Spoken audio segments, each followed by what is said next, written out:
அத்திமுகவனே, ஆறுமுகன் சோதரனே, சித்தி விநாயகனே, சீரான புத்தியுடன் சிவபெருமான் சீரிசைக்க நீ என்ற நாவில் எழுந்து அருள்புரி.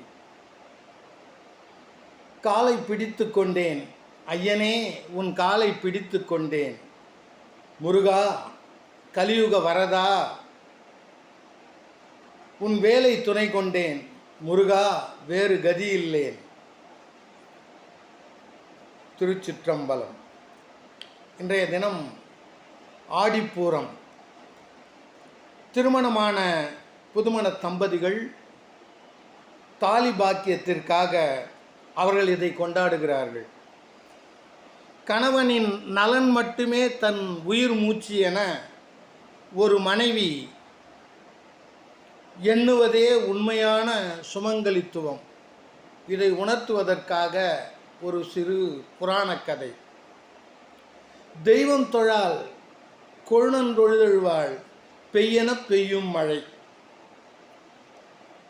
எந்த கோயிலுக்கும் போய் சாமி கும்பிட மாட்டாங்க. கணவனே கண்கண்ட தெய்வம் என்று வணங்குகின்ற பெண், மழையே நீ பெய் என்று சொன்னால் மழை பெய்யும் கண்டிப்பாக.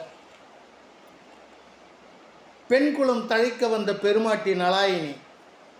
இப்பெண் தெய்வம் பொழுது புலராமல் செய்த பேராற்றல் படைத்தவள். வயோதிகத்துக்கு வாழ்க்கைப்பட்டு தன் வாலிபத்தை வற்றச் செய்து கொண்டு பின்ன பிறப்பில் திரௌபதியாக பிறந்து பாண்டவர்களை மணக்கும் பாக்கியத்தை பெற்றவள். அது மட்டுமல்ல, எம்மூர்த்திகளும் வணங்கும் மும்மூர்த்திகளையும் குழந்தைகளாக்கி தொட்டில் கட்டி ஆரோரோ பாடியவர் சதி அனுசுயாதேவி.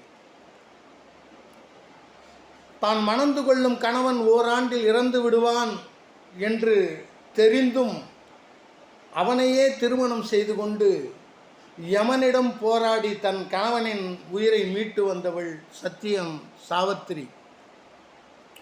இப்படி இந்த பெண் தெய்வங்கள் இந்த பூலோகத்தில் வாழ்ந்திருக்கிறார்கள். காட்டில் ஒரு முனிவர் தவம் செய்துக்கிட்டு இருக்காரு. தவம் செய்துக்கிட்டு இருக்கும்போது ஒரு கொக்கு அவர் மேலே எச்சம் போட்டிருக்குது. இந்த முனிவர் அண்ணாந்து பார்க்கிறார். கொக்கு எரிந்து விடுகிறது. இப்போ இவருக்கு நம்ம பார்த்தா கொக்கை எரிந்து விட்டது, நம்ம பக்தியில் சிறந்தவர், நமக்கு இறைவனுடைய அருள் பூரணமாக கிடைத்து விட்டது என்று கொஞ்சம் ஆணவம் கொள்கிறார்.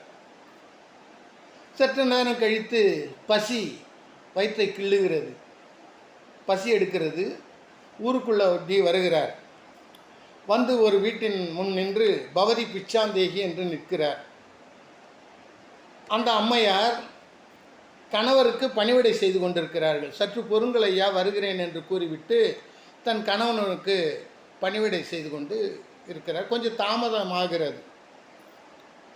அப்படி தாமதமாக முடிந்து விட்ட பிறகு இந்த அம்மையார் பாத்திரத்திலே அன்னம் கொண்டு வருகிறார்கள். அப்போது அந்த முனிவர், கொங்கணவர் என்று சொல்லக்கூடிய அந்த முனிவர் ஒரு பார்வை பார்க்கிறார். நான் இவ்வளோ நேரம் நின்றுட்டுருக்கேன், நான் ஒரு பெரிய தபசி, நான் பார்த்தா கொக்கே எரிஞ்சு போகுது, நீ இவ்வளோ லேட்டாக வரேன்னு அவர் மனசுக்குள்ளே நினைக்கிறாரு. ஒரு பார்வை பார்க்குறாரு. அந்த அம்மா சொல்கிறாங்க, என்ன சுவாமி, கொக்கனை நினைத்தீரோ கொங்கணவரே அப்படிங்கிறாங்க. அந்த சாமியார் மிரண்டு போகிறார். அங்கே காட்டில் நடந்த சமாச்சாரம் இந்த அம்மையாருக்கு எப்படி தெரிந்தது என்று அதிசயப்படுகிறார்கள்.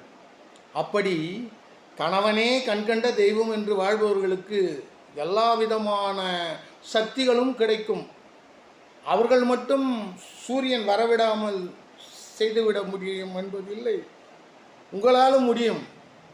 எப்படி? கணவனே கண்கண்ட தெய்வம் என்று நினைத்தால் நடக்கும்.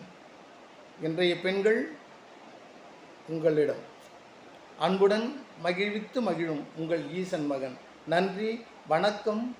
வாழ்க வளமுடன், வாழும் நாள் வரை நோய் நொடியில் என்று அன்புடன் உங்கள் ஈசன் மகன். நன்றி, வணக்கம்.